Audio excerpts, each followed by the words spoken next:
Hey guys, so today we're gonna go over this question. We're gonna activate the alpha minor algorithm and we're gonna go over this step by step. So we have this trace, okay? So I can let you know, have a second look at that. Okay, let's start. So the first step is looking in all the option for the start position. So we have A as the start and B as the end. Okay, we can see all the traces are starting with A and ending with D. Okay, we can see that on all the traces. Okay, just to mark a few. Is it clear? Okay. So now the first and the second step is already done.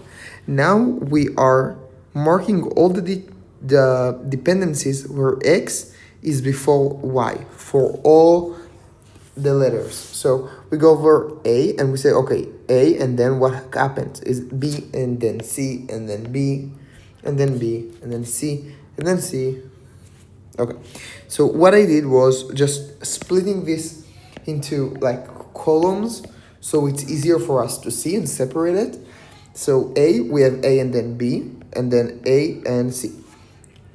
And then I'm doing the same for B, so B and then C, B and then D, B and then E, and then I'm doing the same for C. And for D, I can see it's the end, so it's empty, and then for E, and then for F. Okay, up until now, is that all clear? Good. Now I'm looking on all the transient dependencies where X and then Y, but there is no Y and then X. So for example, if I look at A and then B, there is no B and then A. Okay?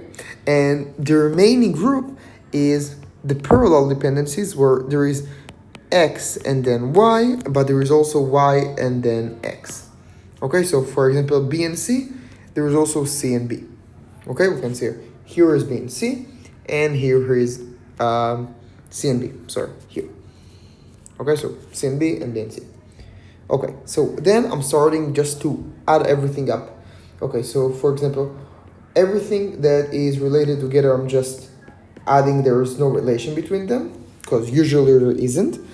And for each one, that there is 4 transient dependencies, I added a blue arrow, okay? And the backwards, I added a red arrow, just for us, so it's easier for to see. And then I'm starting to create the groups. The groups are for us in order to understand how the Petri net are gonna look like. So I'm getting A and B, and then A and C, B and D, B and E, etc. But then what we are doing is to take the maximal set. How do we take the maximal set? For each one of them, okay, so for example, here we have A and then B, and then A and C. We look at the intersection B and C, and we see if B and C does not have a relation between them, meaning they have a hashtag. Okay, so we look at B and C are here, and we see because they are parallel to each other, there is a relation, and we cannot create a set. But if we look at B and D and B and E, so B and D and B and E, okay, there is no relation between D and E. Okay, we can see it here. Okay, there is no relation. This why the set can be bigger. Okay, so then I'm going over all of them, but just to note here it's not happening, but I also need to go column wise to check for the same thing. Okay, so in another YouTube video, if I get like 100 likes, maybe I will do another one. I will show also this part, and then we can easily create the Petri net. We start with A, and then we can see we go to B and to C. Okay, so we have, here is the end split, and when we go to B, we only have, let's see, if we go to B, where is it? Okay, so we go to B, but then there is either D or E. Okay, if they are together, it's or, so we either go to D or E. And we have the split for here for C. If we do A and then we have to do C. So here we are joining by the tau silent activity. Okay, just to notice.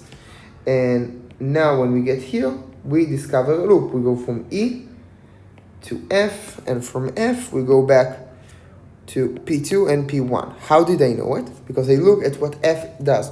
F go to B N go to C. And we can also look at the trace. Whenever we have F, we will have B and C. Okay? It doesn't matter the order, but they are gonna be together. Okay, you see? Every time there is F. So this is how I knew that after E, there is F, and this will happen.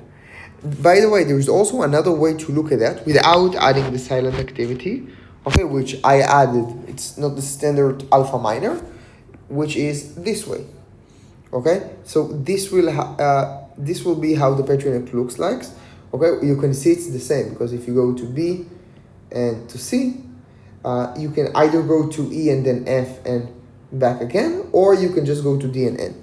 Okay, so it's the same idea. If you want, I also created the reachability graph for, I created also the reachability graph for this Petri net. So it's for all of you. We consider the reachability graph. We go from the start to P1 and 2, after A, and then we can either do B and go to P3, P2, which is this one, or we can do C and then go to P4 and P1. Okay, and after we finish with both of them, B and C, we're doing the tau, the silent activity, etc. We can either done, or we can do E or F. Okay, so if you want this. In the next video, by the way, I also created the BPMN. Okay, if you just wanna see it, we go A and then we have XOR option. We either go here and then do B and C. And then we can either go to D and end or do this again. Okay, so also created the BPMN. Hope you like this video. Please like this video and share this with your friends. It's really helped me a lot. And guys, until next time, I'm out.